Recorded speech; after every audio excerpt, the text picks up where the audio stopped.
facilitate the panel, we have Jadira Hoptree, who is with Fifth Third Bank. She's Vice President, Community Economic Development Manager for Fifth Third in the greater Indiana region. And she oversees charitable giving process as well as lending and economic development programs for underserved communities for the bank. She also manages Fifth Third's community commitment throughout the state. And so I will turn it over to Jadira to handle the rest of the introductions. Thank you, Jessica. So good morning, everybody. On the second session, we are going to talk more in depth of how you think you have a deal, and some questions came out that. So you think you have a deal, or you are a business owner that want to open a business, so now what? So with us, we have right over here 4 of great panelists. We're going to start and let you introduce yourself and tell us a little bit, how do you start yourself in the journey of the Opportunity Zones?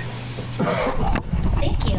My name is Samantha Spergel. I'm the Director of Real Estate Production with the Indiana Housing and Community Development Authority. I primarily work with HUD capital financing as it pertains to affordable housing development and community development initiatives.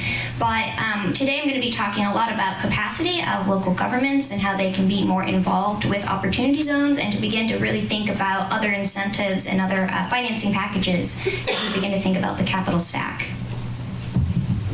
Good morning. My name is Erica Scott, and I'm a Vice President of Development with Herman and Kittle Properties. We are a for-profit developer located in Indianapolis, working all across Indiana and also 16 other states.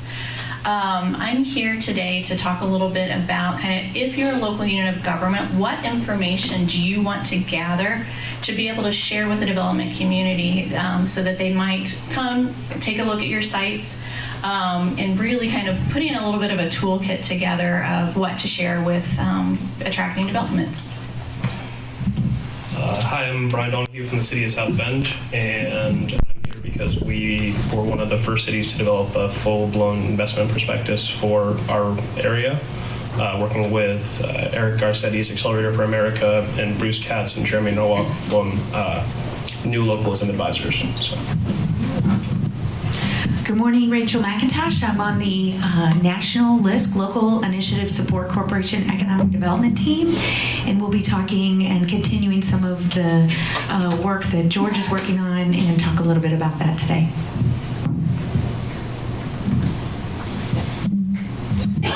Very good, Rachel. So you have over here a presentation that we're going to start discussing. Yes, great.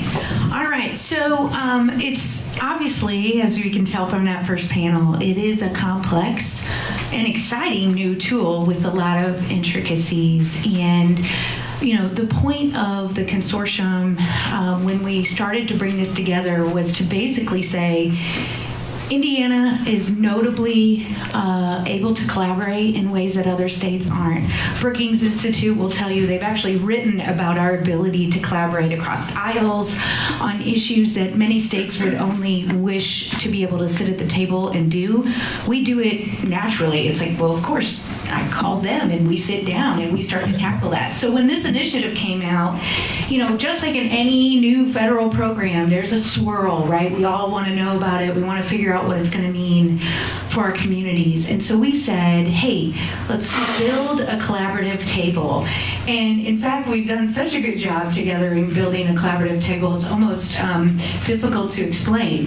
So the consortium is really, it's not an organization, but we set a table across the state with nonprofits, nonprofit associations, we have foundations. The state of Indiana stepped up, the governor's office, Indiana Bond Bank, Okra, you know, we have IHCDA, we have IEDC, as well as their peers to say, you know, if we build our collective capacity across the state, we send the message that we're open for business and we're also open to figuring this out. You know, I think it's important to note that just because you have an opportunity zone does not mean that that project suddenly pencils, right? So it's another tool in the toolbox that we're trying to understand. So we'll talk a little bit about that today in each session. So I'll just kick that off with one slide that we often use. Again, this was talked about on the first panel, but so the 3 areas that opportunity zone investments can go into are business investment, real estate investment, as well as new equipment and other assets. Those are the three categories. On the business investments, the second round of regs has been a little complicated, so we're hoping that there will be some additional advice on that in the next round. But as they talked about, a good portion of that business's work has to be within that opportunity zone right now, if it's under the current regs. So. But just a little bit about equity placement. It is a complex tool. It is one where these funds will own full assets or a shared ownership position in the transaction.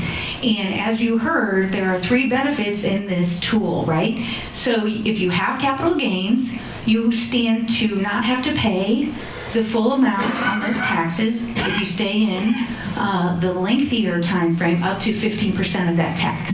The other one is the money that you make on that investment can be non-taxable, which is not how the current code is. And then the third piece, when you get out of that transaction, whether it's real estate or a business, you usually make money at that point. And again, if you stay in that lengthier amount, you benefit from not having to pay taxes on that piece. So of those three pieces, in 2019, for you to get that full 15% off on the taxes you would have paid, you do have to invest by the end of this year. But again, that doesn't mean those three things still remain in place moving forward, some of which can go on until 2048, as the name says. So it's those three pieces. But the issue is it's a long-term relationship. Someone is going to own a piece of this transaction and will be, this is something they will own. That's what equity is. It's a long-term relationship. So it's not like getting a mortgage on a real estate transaction in that way. It is a little bit different. And what do we know about deals and struggling census tracts? I mean, they still, have challenges. They're not easily packaged or poised for immediate equity infusions. It doesn't change the fact that we still have to work together to bring that sources and uses and round that out. And for the ones that do have more challenge, they're still going to need the technical support, partnerships, partner connectivity, information, and the early stage support such as pre-development funding, brownfield hurdle clearing, and other zoning, community-based support, land acquisition to get it to the finish line. So nothing about this tool changes the fact that we still have hard work to do. But what we've done with the consortium is we've come together across all of these partners to say we want to understand it so that we can position deals to do that more rapidly by our understanding of this tool.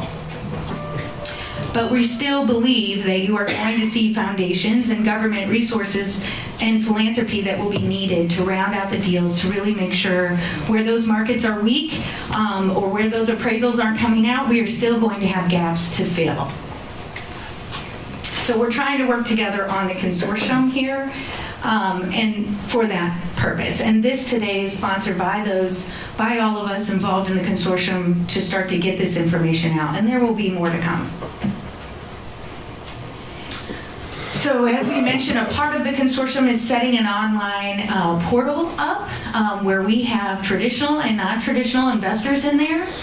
And so right now we have all sizes of financial institutions in there. We have equity funds in there, very sophisticated equity funds that have existed for a long time, who have placed equity for a long time in Indiana looking at these deals, as well as folks like Sinair and Sci-Fi and the Build Fund and LISC. We are set up as nonprofit banks, if you will, by the Department of Treasury to help round out the projects that need that extra boost or higher risk capital, if you will. And then we also have impact investment partners as well. We have Sagamore Institute in the room. They have started an online platform for individuals looking to revolve capital in a deal or a project or a business that also has a social bottom line. And that's really what impact investing is. It's a very simple definition. You are looking to revolve capital at least recover it, if not make a return, but you do it in a way that brings some kind of social benefit and community impact. And that's what we're all about in this space. The Opportunity Zones is this unique place for us to all sit at tables together in ways that we don't. We frequently are kind of, doing bond transactions in this place, or working on a community revitalization deal over here. And this is a way to say, let's sit at the table together, let's figure out how to use this deal and apply it to the projects that we care most about. So there is a 9-minute video on there on how to place a deal. So we have the investors on there. There is a very simple form. There are a number of those fields that are, you can choose whether you want to fill that out or not. So you'll see up here on the About screen, you can drop down, you'll see there are a number of videos on there that you can watch about what is this tool. So for your partners that weren't able to make it today, I've done it. I mean, I'm watching these webinars at all times. So, if you want to just find some time, sit at your desk, watch some of these videos to just better, educate yourself on how to use this tool. There are some on there. And we're taping this today as well, so that will be on there. But on the post-in opportunity, so like I said, those are the investors that are on there that will take a look at those projects. We did a soft launch in November. So we're a couple months in. We've had about 13 deals that have been loaded. We've had everything from, small town, large town, a few in Indianapolis. So we've got Fort Wayne, Angola. We've got Kokomo in there. We just had one come in for West Lafayette. So it's great to see that people are starting to use this. We've had one that's a small business doing their next equity raise. That's in the, they manufacture medical, things. We have some real estate deals. So we've had workforce housing, we've had market rate housing, we've had affordable housing, we've had, like I said, a hotel, we've had mixed use that have come in that 13, and we've also had some brownfield redevelopment opportunities that have been posted. So it's exciting to see. We hope that people start to use it more. We set it up that deals could come in at every stage. For those sophisticated equity placement firms, they're going to be looking for those mature deals that are ready to go. They're ready to round out the final stack. For some of the others, the statewide agencies that are on there, IHCDA, IEDC, and the bond bank, as well as the nonprofit funds and the impact investing, that's where you're going to see that we're at that table to try to figure out how do we help gird our Indiana communities with a way to get this done. So this is a place to start. The other thing is you can go to the member services right here. We have a great group of legal firms and accounting firms and consultancy firms that are ready to help give you advice on the ground. The majority of them are Indiana-based, which is fantastic to see that our professional and expert services are getting up to speed rapidly. Many of them are in the room, and some of them are speaking today. But it's great to be able to say, when you think you have that deal ready, we've got folks ready to help you close that deal and structure it, given the complexity of this moving target here on the federal regs. And with that, I will turn it over to my colleague from South Bend. Hi, so I was asked to talk about the process that we went through in creating our investment prospectus and a little bit of kind of lessons learned. If there's any questions, I'm happy to take time after. So walking through where this started and to where we eventually end up. In November of 2017, the mayor of LA, Eric Garcetti, launched an initiative called Accelerator for America. He launched it in South Bend. It was basically a convening of some of the best and brightest in investment, local government, state government, and then also venture capital. And then the last group was the unions. So the big players and the national unions were also at the table for that meeting. Fast forward to about 6-7 months, and Garcetti, after the Opportunity Zones became a federal program, Garcetti asked Bruce Katz and Jeremy Norwalk, who sadly actually had a heart attack and died during the process, to come to cities in the middle of the country. Basically, the ideal was we got to get off the coast with this investment And so they chose South Bend, Louisville, and Oklahoma City to work with to create local investment perspectives and a larger framework that cities can also use to replicate that kind of work. So where we started was with convening of stakeholders. Bruce Katz came out, who was formerly from Brookings and then started a group called New Localism Advisors, and came out and did the first round of stakeholder engagement. From there, we went and kind of did a very hard, aggressive asset mapping exercise that ended up with us having having someone come from outside and look at what you actually have to offer to investors in the cold light of day is a really important step in this process. The other one that I would point to is that you should also start by having someone with a drone take some flattering pictures of your city, because that's not what South Bend looks like all the time, but it's a pretty strong, and if you guys need a number, I can actually make that connection. If you want to go ahead and move to the next slide. So this is just basically a list of the kind of themes that, if they work for you, are good things to again, this is not me telling you this is the advisors telling us this and me passing that along to you, to have highlight some of your growth, look at the capital demand, talk about human capital and job connections and wealth creation, placemaking, and then institutional capacity. So if you can, again, take a hard look at, or have someone else come and help you take a hard look, maybe it's something that you all, as some kind of an Indiana consortium, could help do. Take a hard look at what you've got and see where it makes sense to start trying to highlight it. So go on slide to the next one.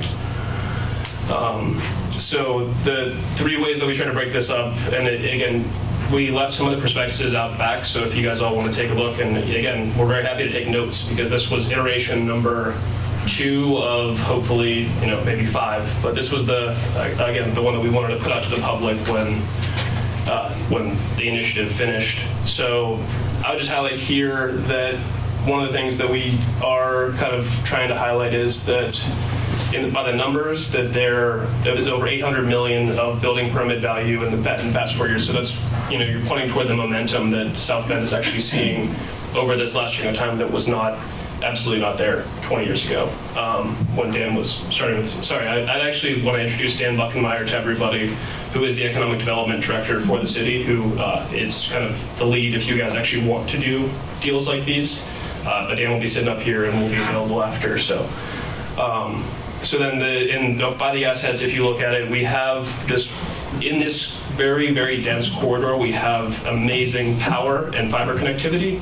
The power stuff coming from the fact that there was a massive, massive plant that was, pumping out, one top 4 of the car developers, and that eventually kind of rolls down.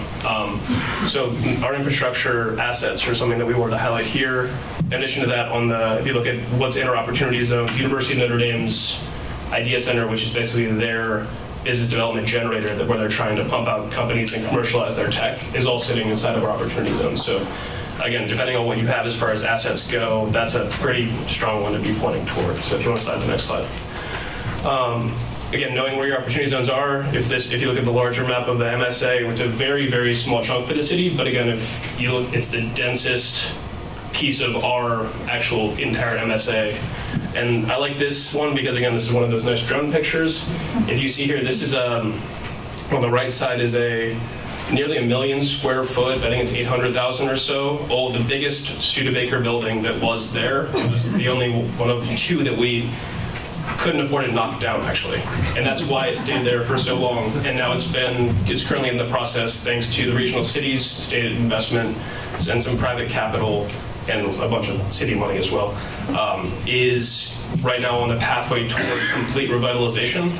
They just have finished the facade, and now we're on to the 2nd floor of filling that out. So we have a wonderful opportunity there. And then the great thing actually is that, as you were saying, that some of sorry, let me look at my note that I took when you were, some of the deals are still going to be difficult, but this makes them a little bit easier. Right across the street from this is the old admin building for Studebaker. So it's still got, in the exact state that they were left, the old big executive offices, these beautiful murals that are in there. So it's very ripe for redevelopment. Obviously, it does need a lot of different tools to get something like that done, but it's a great opportunity that we look at and say, okay, it happened across the street what can we do with, the last of the Studebaker buildings that is actually probably one of the more beautiful ones. So if you want to slide to the next one.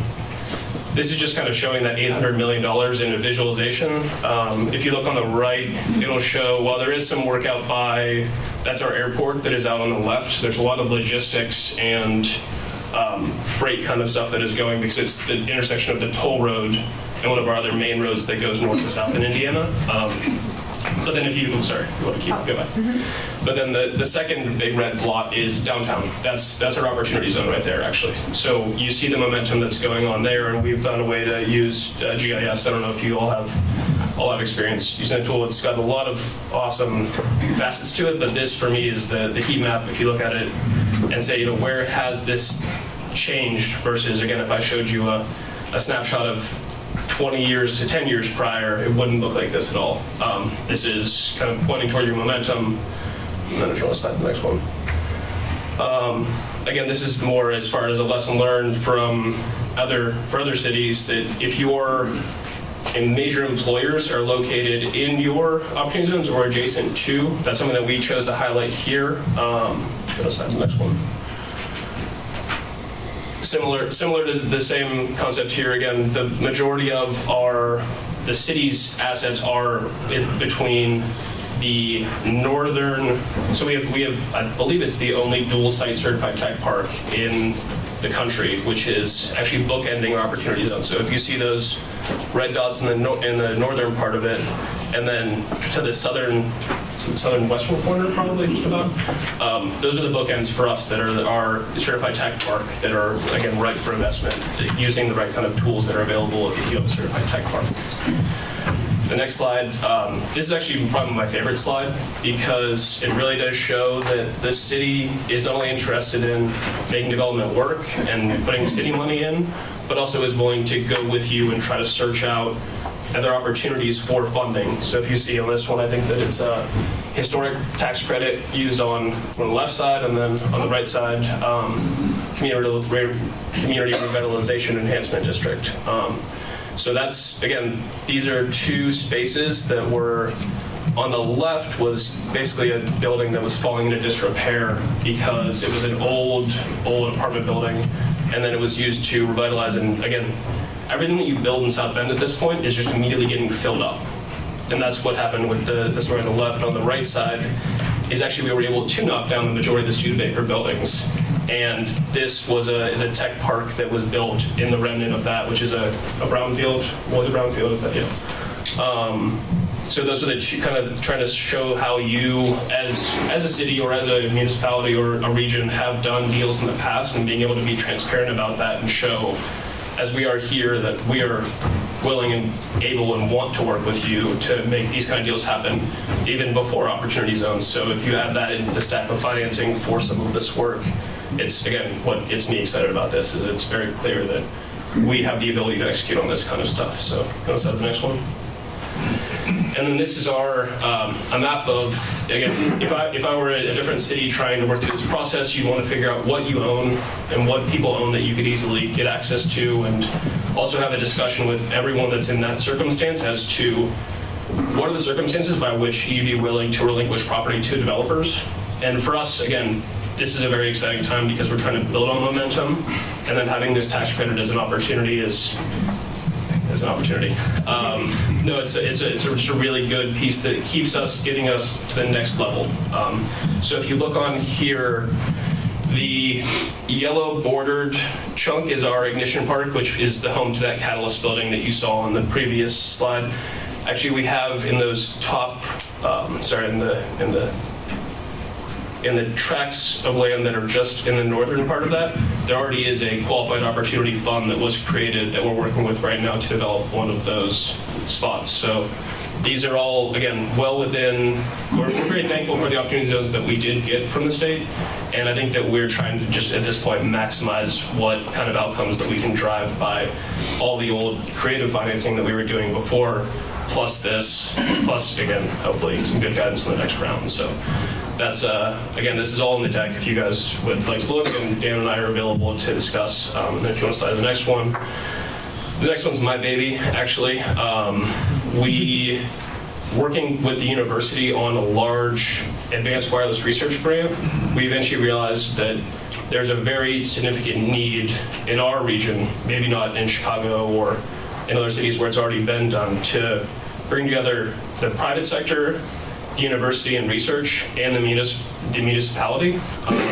So we were working with the university in the process of building out a large center for that kind of work, where we have a great, one of my favorite stories of South Bend is that we have the combined sewer problem that's similar to what problem that almost, maybe hundreds of cities have throughout the Midwest. And it was going to cost us $1 billion. And so one of my mentors went up to the university and asked, hey, are there any engineers that can maybe help us try to figure out how to do some of this stuff smarter? And that eventually leads to a technology that is a sensor and valve network into our sewers that treats sewage like a stock trading algorithm, and eventually commercializes into a company called Mnet that eventually gets sold for, it wasn't disclosed as to how much it got sold for, but it was sold to a large multinational. So the idea that you can be taking problems that cities have, taking technology that's being developed in the university on the research test bed. Purdue does a great job of this as well, in addition to the university, but and turn that into companies that are able to have, again, this is about 20 or 30, $100,000, $80,000 jobs in our community. So it's solving a city problem and also doing economic development at the exact same time. And what we're trying to do is now replicate that and create processes by which we're creating more of that. So again, a list of assets, this is one of the slides that we have in the menu of what are the assets that we currently have and what are the opportunities that you can use them for.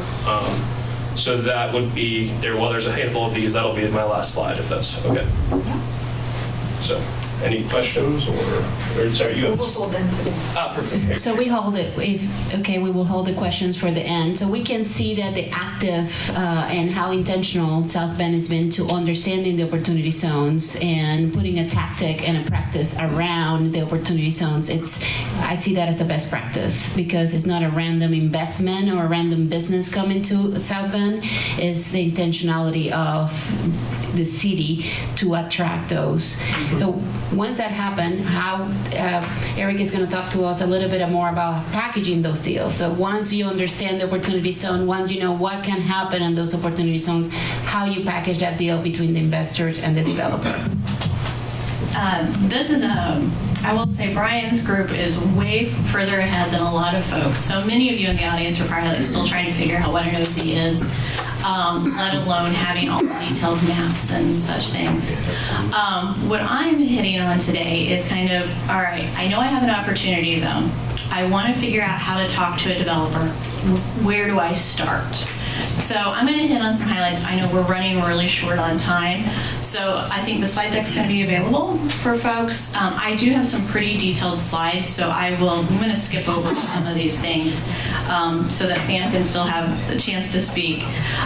But in a nutshell, if you're a local unit of government, a redevelopment commission, go out and survey your opportunity zones. Drive around and make some decisions about whether you want to try to work with just city-owned land at that point. Do you want to work with also other local landowners? And if so, start reaching out to them to be able to put kind of a prospectus together of these are the opportunities that we have and we want to share with others. And then also think about what are the long-term visions for these areas. The opportunity zones that I've visited are very diverse. Some of them are very commercial, industrial areas. Others are a little more single-family homes, multifamily homes, general retail, commercial. So what's your long-term vision for those areas? Have you talked to the neighborhood groups? What are their visions? Do those visions align? Think about what you want there. We often hear, and I put on the slide, a lot of buzzwords. You know, I want to do mixed use. Well, is mixed use really what you want to do? What do you mean by that? I want to do Class A market rate housing. I want to do workforce housing. There's so many definitions of those, so give that some consideration of what you mean. Looking for or putting together property-specific information, things that you can share with a developer. Easy things. Pull the property record card. Put together some photographs of the site, what's around the area. provide the acreage, know the zoning. I don't know how many times I talk to brokers that say, oh, this is zoned for this. Well, once I dig into it, it's really not. And they haven't even gone to the extent of finding out what it's comprehensive plan for. So think about that. As a developer, I don't want to come in and plan on doing multifamily on a site that's zoned for industrial and it's never going to be rezoned as industrial. So just give that some consideration. Utility availability. Brian alluded to having some great utilities available for some of their sites. Try to know and understand where those utilities are. Are they actually on the site? Are they adjacent to the site? Are they half mile down the street? What quantities, especially if you're looking at some type of industrial use, are we going to have enough water to provide to the site that might need that in their manufacturing process? Electrical is another big one. If you have any prior reports on sites, if you know it's a brownfield and you've worked with IDEM, might have a brownfield grant or program in your area. What was the phase 1? Was the phase 2? Any type of soil borings. That'll just help a developer be able to kind of estimate, one, the term of the kind of due diligence process and be able to clear up a site. Also start thinking about how much those things might cost. If you're going to help market privately owned parcels, who's the broker, who's the contact information, what's the asking price? And I'm sorry, I forget to tell you to move through the slides. And again, if a site happens to be publicly owned, who's the point of contact? Who wants to take all of those phone calls and questions? Does the municipality want to continue to own the site? Do they want to sell it? Do they want to lease it? And if so, if they want to sell it, what does that disposal process look like? Is there going to be a redevelopment commission that is going to send out an RFP? Are they going to do some other type of bidding process? So make sure you have an idea of how you'd want to dispose of it. Somebody in the earlier session mentioned carrots and sticks. So looking at the carrots, what type of incentives might your community offer? Will there be tax abatement? Will there be payment in lieu of taxes? Any type of waivers or fees. I've entered into communities where I'm going to do multifamily housing, and I have found out I'm going to have $1 million water bill to connect those apartments. So those are some substantial costs that you need to consider when trying to attract developers to a site. And then just in general, kind of how to find a developer. I've worked with a number of communities across the state. We've had some communities that actually have gone out and have identified sites, and they'll put them on their website. It makes it really easy for me to go in and see, these are the things that they are priority areas. This is where they want to see new growth. I would encourage local units of government to send out RFPs, put things on their websites. Talk to other municipalities. I've not known a municipality and did not be willing to share with others. They'll tell you, their experience is good, bad, and ugly. Articles in newspapers, journals, trade magazines. I'm constantly reading, trying to figure out what new growth, what new opportunity is going on in the state. Reach out to those involved. Most folks are willing to talk to you. If you've got brokers, civil engineers, architects in your community, ask them who's working in new deals, any new developments. They'll be able to provide you some insight. Attending trainings, conferences, networking events like this. I don't know how many sites I have come into contact with because I've been out and about just chatting with folks.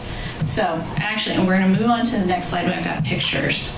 So this is an example of a site in Ligonier, Indiana. Now, let me qualify this. Since I'm not an opportunity zone expert, I can't even tell you if this is an opportunity zone. This was a brownfield site that I did a couple years ago. And it's a great example of how just having conversations with people lead to something. I was at a brownfields conference. I was talking with an IDEM staffer about different brownfield opportunities, and she said, there is this really pretty building, it was pretty, in Ligonier, Indiana. You should reach out to the mayor. Contacted the mayor. She said, wow, I've never had anybody contact me about wanting to do a deal or do some type of development on one of our sites. She said, come up here and see this building. I don't think you want it, but she said, come see it. This is the condition I found the building in. The side was falling down. It was owned by a private landlord, had back taxes. So I worked with that city to kind of develop a plan, kind of a plan of attack of what we could do to build apartments on that site eventually. The Redevelopment Commission took title to it through a tax foreclosure process. The city then worked with Okra for a demolition grant to be able to take down that site. the Redevelopment Commission then sent out an RFP that I was able to respond to. My company applied for our rental housing tax credits through the Indiana Housing and Community Development Authority, also received a development fund, and we now have 54 units of affordable housing in Lincoln, Indiana. So, anyway, thank you. I'm going to pass the mic on to Sam because we are running way out of time. I will go quickly. So the title of the presentation is So You Have a Development Deal. I think the title of my slides are So What? Why does it matter? As we heard in the last panel, this is a great tool that certainly helps investors. It's really meant as an investor tool, but that does not mean that local units of government and nonprofits don't have a really vital and critical role in how we utilize opportunity zones and how we utilize the funds. It's important to note that these are still, from our lens, development deals, that not all deals are created equal, that we've all seen bad deals, we've all worked on performance and hit our heads on our desks as we're trying to figure out why the numbers aren't working. So it's important that we as public servants or as developers or as nonprofits that are working on potential deals coming to the table, that we are taking a step back and really performing due diligence and being critical about the specific deal that's under review. George from LISC really harped on a lot of really important items as part of the playbook that I'm going to sort of reiterate its importance as part of my presentation. Most importantly, to really think about the community benefit, to really think about the needs of the community. Opportunity zones, all 156 across the state of Indiana, are not all the same. They were chosen through a strategic process, but it's important to note that they all have very different market dynamics. They all have very different land uses. And the strategic plan, their comprehensive plan from the local unit of government might differ greatly across the state. And so really the unit local government and other partners, whether it be traditional or non-traditional, really have a role in helping think through how the potential development and how the potential fund or a new fund could really be a part of that development. Let me go to the next slide. I'm going to go quickly. So what I really loved about South Bend's prospectus is not just that it's a great marketing tool, but it really gets to the crux of how South Bend envisions the use of opportunity zones and how it understands the spillover effects that these investments may have for communities or zones or census tracts that aren't opportunity zones. So I'd highly recommend that everyone look at it as a best practice. It has gotten some national recognition, and I think it's really important to use that and to prop that up as something that we can easily replicate across the state of Indiana. But it's really important that we do see this as a marketing tool and one tool in the toolbox. Try not to use the word opportunity too many times. And really begin to think about how we can not just promote singular land use, but also promote our cities and towns across the state of Indiana. The last Opportunity Zone event that I participated on, I talked about a deal in Brookville, Indiana, which is a really small town, about 2,600 people. They are in the process right now of closing on a fund deal for a joint market rate low-income housing tax credit program. It's not easy, but I think what's important to take away is that they are using the fund in a small community for a project that's going to have incredibly impactful benefits to the community in their downtown, that they are utilizing historic tax credits in the low-income housing tax credit program and the Opportunity Fund and other resources from IHCDA or the local government. And so we've never seen a deal that uses one source. It's always 4 to 5 to 9 to 15 sources. So it's important to note that this is something that we can do in our smaller communities. This is something that we can replicate in larger communities, and it's not a one-stop all. But there was a lot. Thank you. Thank you, all of the panelists. If you help me thank them as well.